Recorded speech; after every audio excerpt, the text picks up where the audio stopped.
It's time for Global Insight. As South Korea marks 30 years of bilateral ties with China this week, we focus on the civilian and private sector exchanges that have taken place during that time.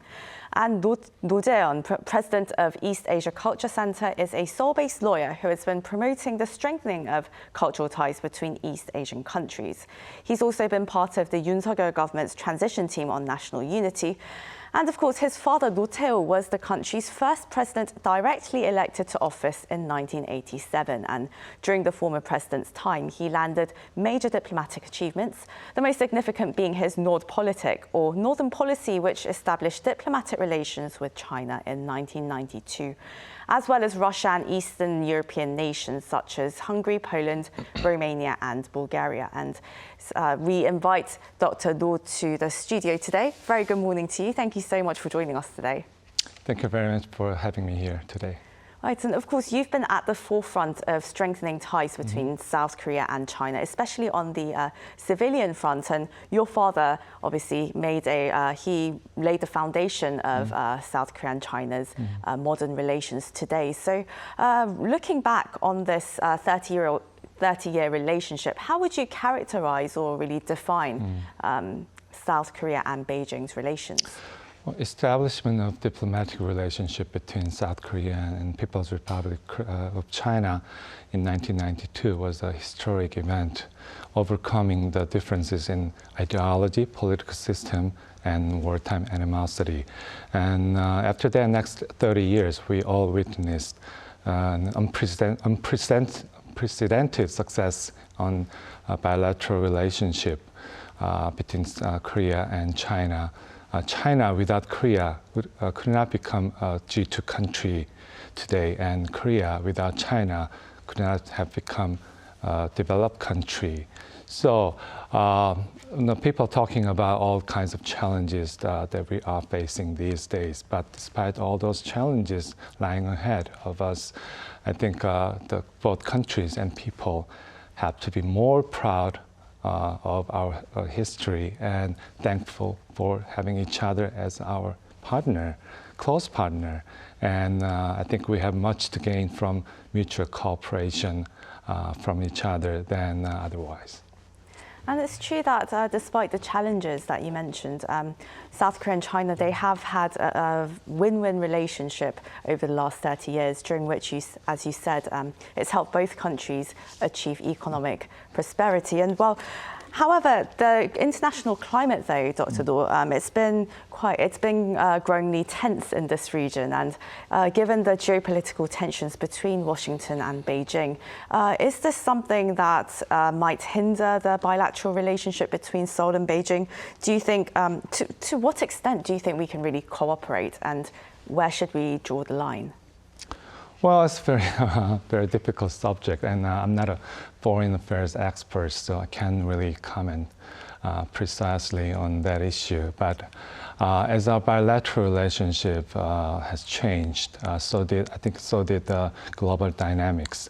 We are moving into multilateralism or multipolarism, even though there still is a tension between old power and emerging power. And the new world order is reshaping with the old paradigm is being replaced by the new paradigm, but yet to be certain. So in this changing environment, I think we have to put the relationship between two countries in multi-dimensional context, that is from bilateral to the regional and to global. And also our diplomatic policy and our strategy has to be more comprehensive and multidimensional accordingly. So there have been a lot of diplomatic challenges, grey areas, sticky spots in this region, particularly between Beijing, Tokyo and, of course, South Korea. The trilateral ties, it's been very sensitive to political changes as well. But has there been a continuation of civilian exchanges throughout the years? Since last year, I've been working on the Committee for Korea-China Future Development, sponsored by both countries' foreign ministry, and especially on Subcommittee on Social and Cultural Affairs. And one of the recommendations our committee made was to separate culture from politics. I think it's important because culture influences the public sentiments deeper and longer than any other issues, and culture also has a huge impact on young generation. So it is important to continue the civilian and culture exchanges separated from political development. Maybe in this pandemic era, or even in post-pandemic era, the exchanges and communications on online platforms are as important as offline exchanges, especially for young people, because that is the world they live on. And but however, unfortunately, if you look at those online platforms between Korea and China, the current online platforms are not mutually inclusive, meaning that the young people in both countries live in different digital worlds. Thus, their communications and exchanges are sort of cut off. And also the so-called technological algorithm, and by that, the online platforms reinforces so-called confirmation biases. And in reality, it is very hard to rectify this. So as an alternative, we can try to support maybe technology-wise and policy-wise, a more inclusive and neutral metaverse platform where young people can exchange and also communicate free of existing barriers. Exactly, and your work comes at a very important time because in recent months, over the past year, we've seen some online clashes between South Korean and Chinese web users, also media as well, with the Chinese side claiming some of South Korea's cultural assets as their own. They also took to some disliking of South Korean popular culture as well, and that obviously sparked a lot of controversy here. And well, as you said, social media tends to complicate everything as we tend to misinterpret or we're misdirected to one side or another through algorithms. So in really understanding and trying to resolve all of this, what kind of efforts do you think are needed?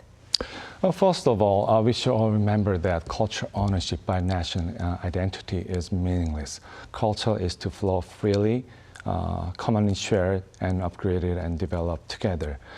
When we talk about Western culture, we don't really care which country it originated from. Of course, we respect the originality, but hardly claim exclusive ownership. Having said that, I still agree that individual intellectual property rights are important and should be protected because it is a backbone of cultural development, and also the cooperation in culture industry between Korea and China should start from protecting the IP rights and move into more positive cooperation, such as co-production or distribution of cultural contents together. But I think the recent recent China's policy or their tightening control of Korean contents results more from their own or overall tightening policy over the entire culture industry. So for the better development of Chinese-owned the culture industry, as well as better cooperation with Korea on culture industry front, I'd like to see China more open up its own culture industry. And also, I think the ultimate form of cooperation can take place when we create culture together. Cultural exchange can help understand each other, but it can also create unnecessary conflict and disputes. We have so much commonality in culture, but we have developed our own culture, unique cultures. So now is the time to create not my or your culture, but our culture together. And by doing that, we can resolve the conflicts, and also we can create the real form of cooperation. Right. So starting, from the starting point of appreciating this massive cultural asset that both our cultures enjoy, that could lead to a more fruitful relationship as well and better cultural contents as well. Why not? And well, in relation to that, actually, you've emphasized the concept of One Asia.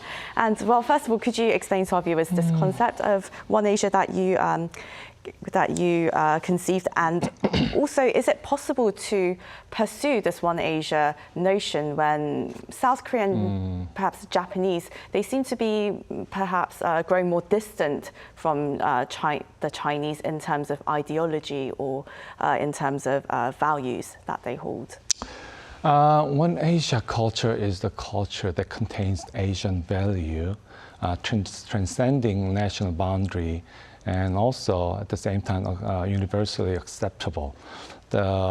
This Asian value is based on Asian humanities value, which I can describe as, in Korean, 우애, in Chinese, 요ai, and in Japanese, 유ai, in English, fraternity.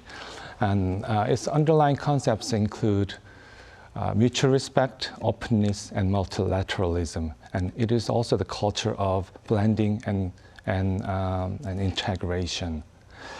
And the integration and blending of East and West, classics and modern, and contents and technology.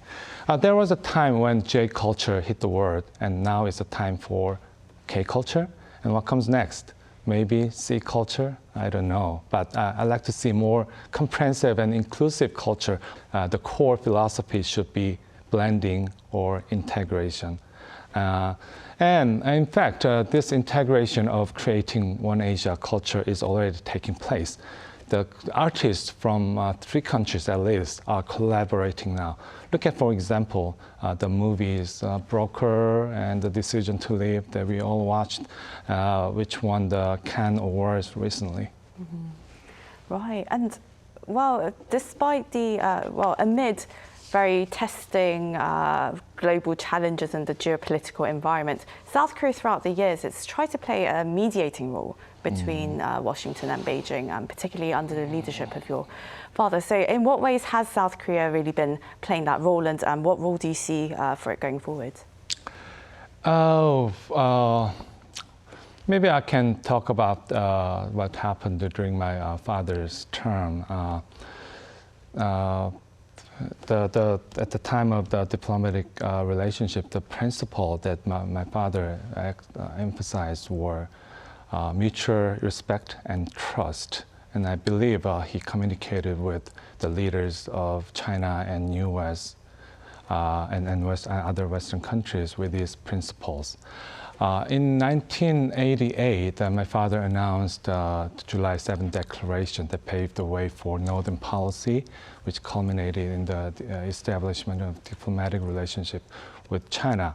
And then in 1989, the Tiananmen Square incident occurred, and Western leaders, including then US President Bush, didn't really have a positive perception with China or Chinese leaders. I remember my father tried hard to persuade Western leaders that China has a long-lasting history, culture, and custom of its own, and we should not judge everything by our own standard. And I think this principle runs through the relationship between China and Korea even now. This deep understanding of Asian culture and Asian history, I think has been the basis for, fundamental basis for trust of each other between my father and Deng Xiaoping. And without this trust, I don't think it was possible to establish the relationship, at least at that time. Right, and as you said, mutual trust is so important, and it's that term that's being emphasized, especially during this time, by both Seoul and Beijing. And before we let you go, Dr. Noh, now, how do you see or hope to see bilateral ties develop upon the 30th anniversary of South Korea-China relations? Well, I think we should work harder to make it a more positive and constructive relationship. If 30 years of history teaches us, then it is great things can happen, but we cannot take anything for granted. So among all the things that we need to do, I like to focus on three things. First, culture cooperation. Again, creating one Asia culture together based on Asian value. Make Asia charming again and bring back the center of culture back to Asia. And second, the focus should be more on young generation, because young generation is not only the future leaders, but they're already playing a major role in shaping our relationship. We have to encourage them to work together and play together, and we can beef up the online and offline platforms that can help them cooperate in the fields of innovation and co-investment and cultural events. And also make the most use of metaverse platform. As I said, it has in addition to technological edge, it has philosophical implications too. And third, more cooperation on playing co-leadership in universal values beyond our bilateral relationship, either being global or regional issues.